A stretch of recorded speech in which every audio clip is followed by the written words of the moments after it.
Hi,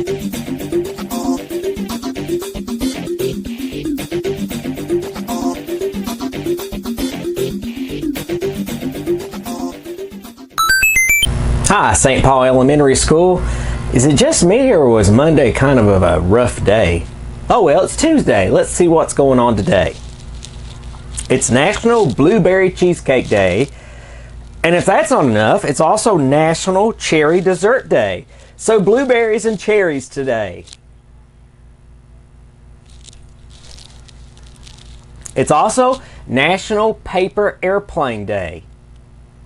So, if you want, you can look up on the internet how to fold various different airplanes and have a competition with a family member. It's also Sally Ride Day. This is who Sally Ride was. 3, 2, 1, 0, and liftoff. Sally Ride was the first American woman astronaut in space in 1983. She was also an accomplished physicist. Sally was born in Los Angeles in 1951. She joined NASA back in 1978. Even though Sally died in 2012, a U.S. Navy research ship was named after her in 2013. Also in 2013, President Barack Obama announced that she would receive the Presidential Medal of Freedom. A popular slogan was "Ride, Sally, Ride," which was on t-shirts people wore at the launch of the Space Shuttle Challenger back in 1983 with her on board. It's also World Dracula Day.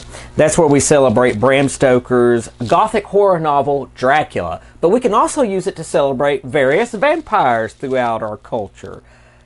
So are vampires real? Should I be scared? Should I wear a neck collar? What should I do? What if a vampire tries to bite me? Would I turn into a vampire? If a vampire bit you, would you turn into a vampire? Oh no! If only there was some way to prove or disprove the existence of vampires. I know. Let's use math.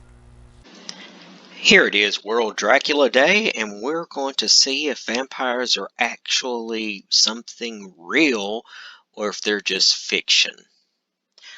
The first thing we're going to do to simplify our experiment is we are going to set up a spreadsheet, and we're going to work with a couple of assumptions. The first assumption is that at least one vampire exists. The second assumption is that vampires must bite one individual a week to survive. And the third assumption is that the bitten victim will turn into a brand new vampire. Now, these assumptions are based on popular legends and probably more recently movies that you watch. So, to set up our spreadsheet, we're going to have a column for week, number of bitten people, number of vampires, and the current human population. Now, the current human population is based on census.gov. So that's where we got that data from. So, where's the best week to start at? Well, we should probably start at week 0. That means nothing's going on. So if nothing's going on week 0, then how many people were bitten? Well, none. But our assumption was that there's at least one vampire. So we do need to start with the number of vampires, which is 1.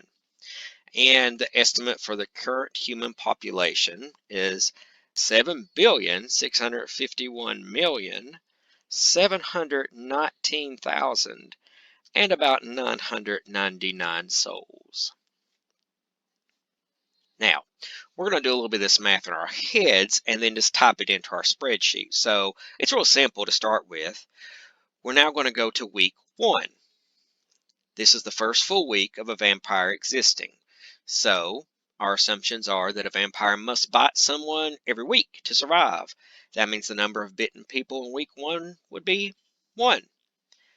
Now we can tally up the number of vampires we have. Since there was the original vampire and that vampire bit somebody and the bitten victim turns into a brand new vampire, there won't be 1 vampire anymore, there'll be 2.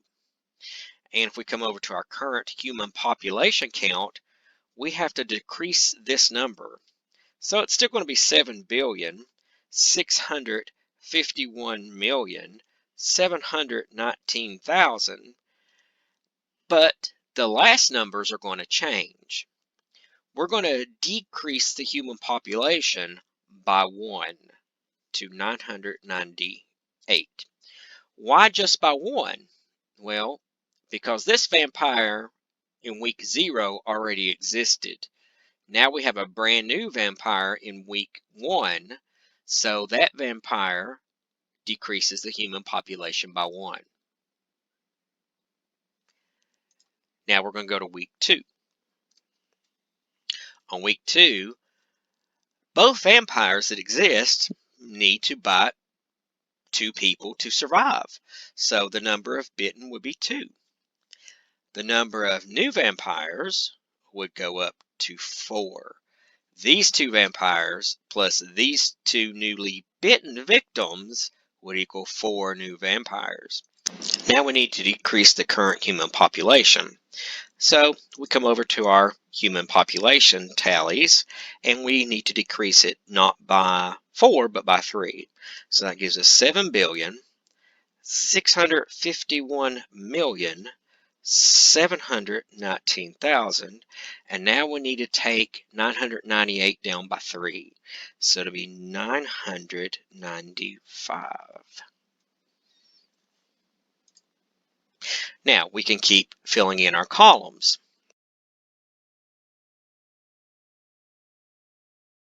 We'll do 8 weeks worth of data. All right, so we're doubling every time right here. 0 doubled is nothing. 1 doubled is 2. 2 doubled would be 4.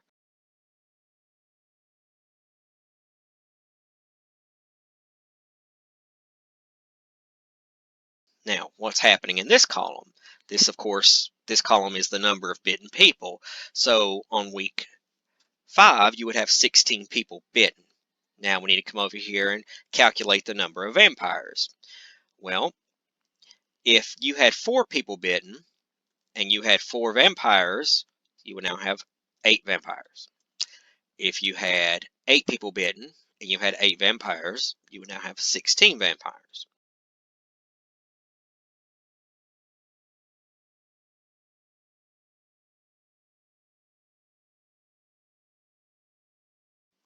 All right, now we got to do a little math over here and calculate the current human population. So I'm going to cheat a little bit. I'm going to copy this part. Copy. Now I can paste in just that part and then type in the remainders. All right, so what do we need to decrease by this time? If this was 8 vampires, we need to take out the 1 original, so we need to decrease this number by 7. That would give us 988 souls in the world. Now, we need to calculate the rest of these cells. So, we need to decrease them every single time by this number minus 1. So this would be 7,651,719,988 minus 15. We're going to go ahead and fill out the rest of these.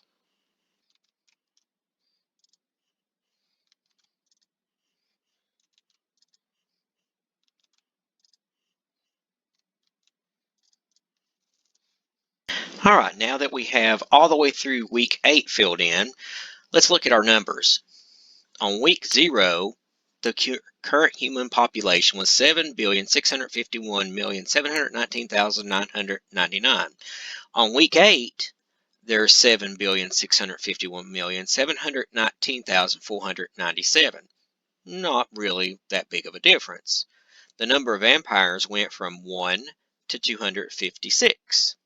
Okay, so let's try to put this in perspective. What is really going on? We're going to look at this column of data and we are going to chart it. This gives us a little better visual representation. You can now see how quickly the number of vampires is rising. So what's your prediction? Do you think it's going to keep going up and up and up It sure seems like it's a roller coaster, doesn't it? Let's see. We're going to fill in our data a little bit quicker this time by using some formulas. This is easy enough to fill in because Google Sheets will analyze the previous data and will go ahead and create the new data for you. Right here, we're going to have to make a formula. So we know this is actually doubling. We're going to create a formula that takes the previous data and multiplies it by 2. And then we can copy that all the way down.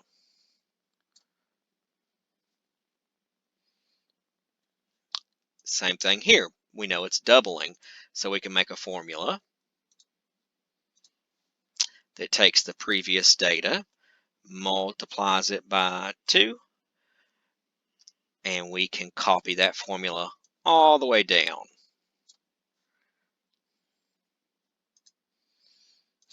This formula is a little bit different, but we can still calculate a formula for it.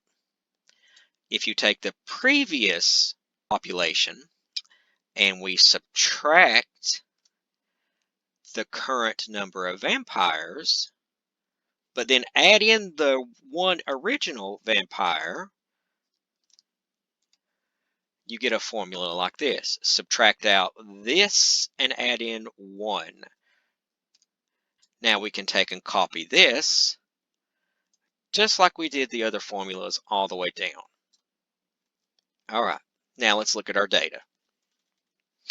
On week 8, we know there's 256 vampires. The human population is still a little over 7.5 billion. Let's look down to week 12. On week 12, there's 4,096 vampires, and the human population is still 7.5 billion. On down to let's go down to week 20. On week 20, there's 1,048,576 vampires. The human population is still 7.5 billion. So even though we have over 1 million vampires, we're really not making a huge dent in the human population. But if we scroll down a little bit more, look how huge these numbers start getting. By week 24, there's 16 million vampires. And then on week 25, there's 33 million vampires.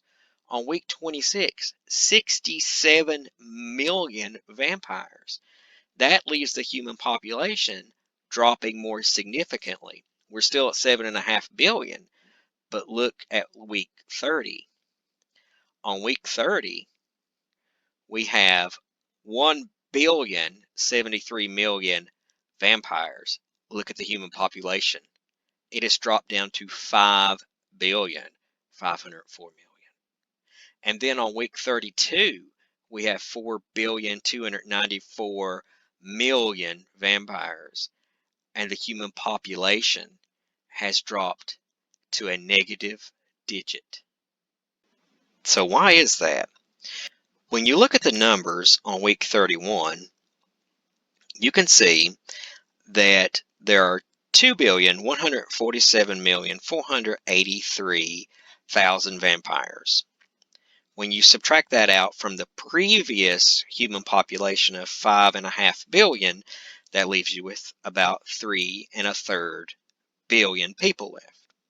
Well, if there's only 3.33 billion people left, and these vampires, the 2 billion, bought 2 billion more to survive, that means there's now 4,294,000,000 vampires in the world. But if you take 4,294,000,000 vampires and subtract that from 3,356 people in the world, there's not enough people. You have more vampires than you do people. So you end up with a negative number, negative 938 million, which means there's not enough people to actually keep the vampires in business. They can't survive past week 31. If we had over 2 billion vampires in the world, there's no way that on week 32 there will be any humans left or any vampires still being created. So, using math, we can prove that by about 31 weeks, the human race would be gone. So, no matter when vampires supposedly started in the 15th century or 16th century, by about 31 weeks, there will be no humans left. 31 weeks is not a very long time. So think about that. Math proves that vampires are fiction on World Dracula Day. So with 7.6 billion people in the world, and the assumptions that we had in the video, I don't see how there could really be such a thing as a vampire, because if a vampire infects someone else and they turn into a vampire, then that's just going to snowball into more vampires, which leaves less humans, right? So eventually there would have to be no humans and all vampires, right? I mean, right?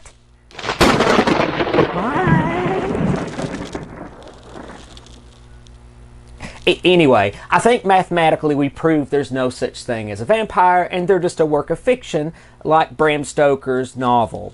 So we don't have to worry about Dracula or anything. Not a true thing.